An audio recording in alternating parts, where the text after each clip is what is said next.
ہو رہا ہے بیچارہ کہ ہم نے کتنا بڑا تیر مار دیا کہ دیکھو دیوبندی بھی ہمارے پیچھے نماز پڑھ رہے ہیں، لیکن اس قادری کو اتنا بھی پتہ نہیں ہے کہ تمہارے مولویوں نے تمہاری نماز خراب کر دی۔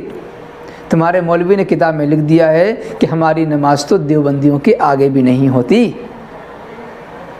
لہٰذا جو یہ خوش ہو رہا ہے کہ ہمارے پیچھے دیوبندی نماز پڑھتے، ہمارے پیچھے سہارنپور اور مظاہر العلوم کے استاد نماز پڑھتے ہیں، وہاں کے فضلہ نماز پڑھتے ہیں، بہت خوش ہو رہا ہے کہ وہ مشرک بن گئے۔ ارے مشرک وہ نہیں بننے بلکہ تمہاری نماز خراب ہو گئی۔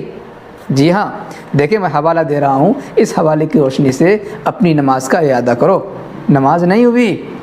اور جو تم یہ دعویٰ کر رہے ہو کہ ہر روز لوگ مشرک بن رہے ہیں، دیوبند والے اور سہارنپور والے، مشرک وہ نہیں بن رہے بلکہ تم جو ہے اپنی نماز کی فکر کرو کہ تمہاری وجہ سے کتنے لوگوں کی نماز خراب ہوئی۔ جب تمہاری نماز نہیں ہوئی تو تمہاری جماعت کے کسی بھی فرد کی نماز نہیں ہوئی۔ یہ دیکھیں ہمارے پاس کتاب ہے۔ السلام علیکم ورحمۃ اللہ وبرکاتہ۔ اب ہمیں تو معلوم نہیں ہے کہ دیوبند میں جن بچوں کو پڑھایا جاتا ہے وہ پڑھائی بھی کرتے ہیں یا نہیں، کیونکہ ہمیں ایسا لگتا ہے کہ یہ صرف اندھ بھکتوں کی طرح بات کرتے ہیں اور ان کے ماننے والے، ان کو سننے والے جو ہوتے ہیں وہ بھی اندھ بھکتوں ہی کی طرح بات کرتے ہیں۔ تو ایسا لگتا ہے کہ یہ سب گھاس واس چر کے مفتی بنے رہتے ہیں اور پتہ نہیں کون آ کر ان کو سند دے دیتا ہے کہ آپ فلاں علاقے کے مفتی ہیں، اپنے نام کے آگے مفتی لکھیے۔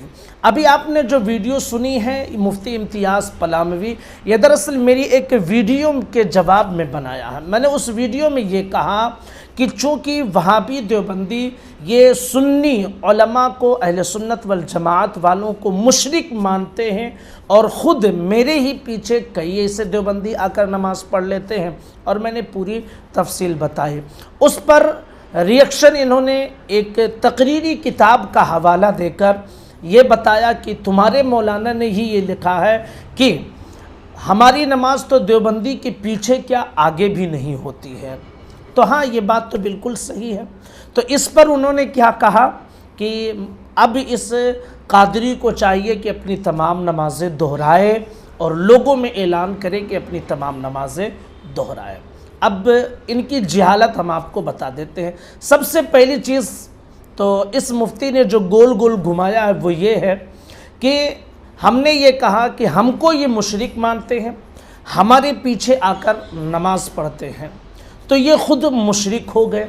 اس پر اس مفتی کی ہمت ہی نہیں ہوئی کہ یہ دیوبندیوں کو جو سنیوں کی مسجد میں جا کر سنیوں کے امام کے پیچھے نماز پڑھتے ان کو یہ کہے کہ ہاں تم نے مشرک کی اقتدا کی ہے، تم مشرک ہو گئے ہو۔ اس کی ہمت تک نہیں ہوئی ہے۔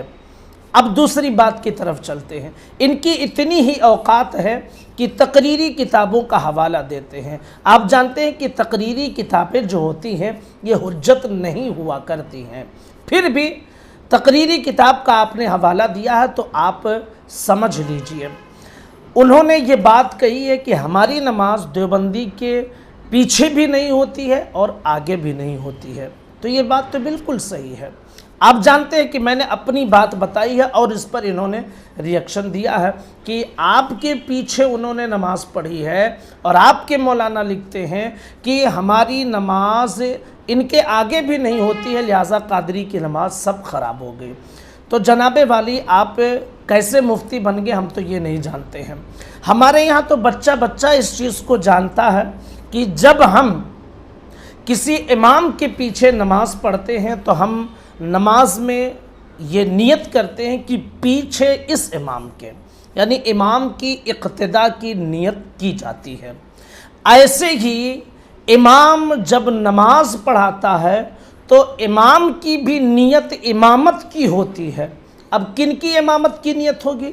وہابیوں کی امامت کی نیت، دیوبندیوں کی امامت کی نیت، تمہارے سہارنپور والوں کی امامت کی نیت کرے گا، بد مذہبوں کی امامت کی نیت کرے گا، جن پر کفر کے فتوے لگے ہیں ان کی امامت کی نیت کرے گا، جو اللہ کے حوالے سے جھوٹ کا امکان مانتے ہیں ان کی امامت کی نیت کرے گا، جن کے مولاناؤں نے لکھا کہ رسول اللہ کا علم جانور بچوں کی طرح ان کی امامت کی نیت کی کرے گا، جن کے مولاناؤں نے اپنی کتاب میں رسول اللہ کو خاتم النبیین ماننے سے انکار کیا ان کی امامت کی نیت کرے گا؟ نہیں۔ امامت کی نیت کن کی کرتا ہے؟ وہ جو سنی صحیح العقیدہ مسلمان ہیں ان کی امامت کی نیت کرتا ہے۔ تو اب اس سے واضح ہو گئی کہ کوئی بھی دیوبندی وہابی بدمذہب آ کے ہمارے پیچھے پڑھنے لگے تو اس کے جو عقیدہ خراب تو پہلے ہی تھا، ہم کو مشرک مانتا تھا، تو اب خود اس کے فتوے کے اعتبار سے وہ مشرک بھی بنے گا اور خود اس کی نماز ہی نہیں ہوگی۔ ہماری نماز میں کیا فرق آئے گا جناب؟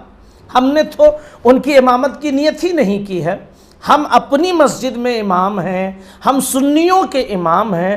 اب کوئی بدمذہب جن کی ہم امامت کی نیت ہی نہیں کرتے ہیں، جن کے ہم مقتدی ہی نہیں ہیں، وہ آ کے ہمارے پیچھے کھڑے ہو جائے تو ہماری نماز کیسے خراب ہو گئی؟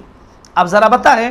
تو دو چیزیں تھیں، ایک تو کہ اگر کوئی دیوبندی جن پر شرک کفر کا فتویٰ یہ دیوبندی لگاتے ہیں اس کے پیچھے نماز پڑھیں گے تو مشرک ہو جائیں گے۔ اس ٹاپک پر اس مفتی کی ہمت ہی نہیں ہوئی کہ تھوڑی سی لب کشائی کر لے، کیونکہ جان نکل جائے گی ان کی، اور جان ایسی نکلے گی کہ پلامو تو کیا پورے ہندوستان دنیا میں کہیں منہ دکھانے کے لائق نہیں رہیں گے۔ اور دوسری بات انہوں نے کی کہ قادری کو نماز دہرانے کی ضرورت، ہم کیوں دہرائیں گے؟ ہم نے تو ان کی اقتداء کی نیت ہی نہیں کی ہے جناب، تو ہماری نماز کیوں خراب ہوگی؟ ہم پر کیوں فتوے لگیں گے؟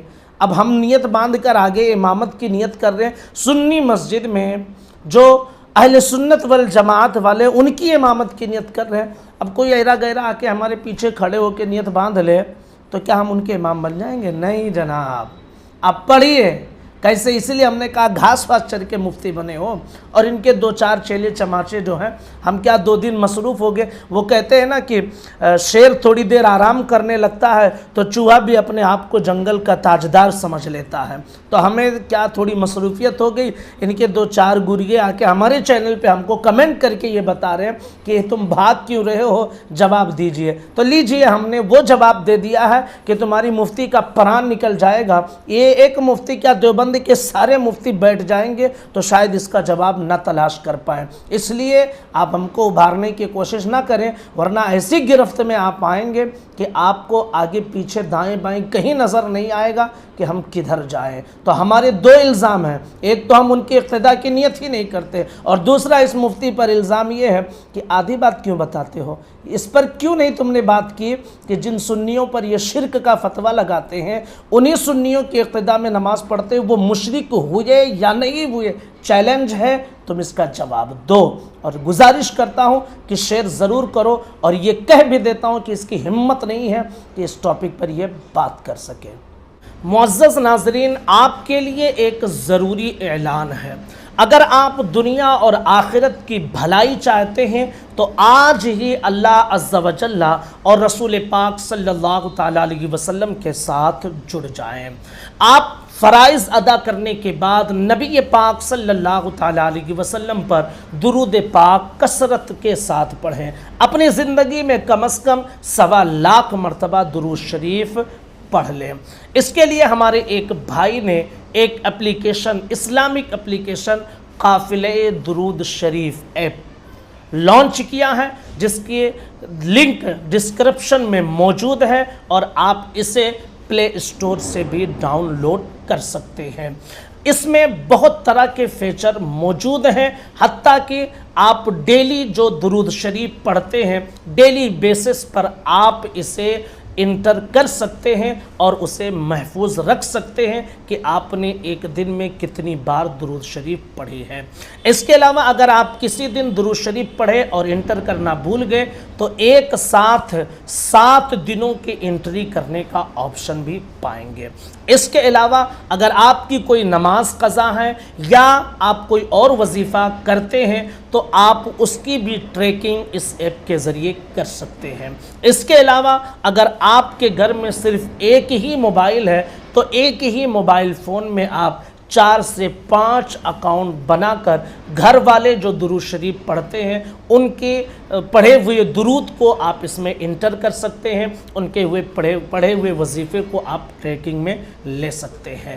تو معزز ناظرین، آپ اس اپلیکیشن کو ڈاؤن لوڈ کر لیں اور درود شریف کثرت کے ساتھ پڑھیں، نبی پاک صلی اللہ تعالیٰ علیہ وسلم کا دامن تھام لیں۔ درود شریف یہ ایک ایسی عبادت ہے جو اللہ رب العزت کی بارگاہ میں قبول ہو جاتی ہے، تو درود شریف پڑھنے کی عادت ڈال لیں اور اللہ اور اس کے رسول کے ساتھ جڑ جائیں۔ اللہ تعالیٰ آپ سب کو جزائے خیر عطا فرمائے، آمین ثم آمین بجاہ النبی الکریم۔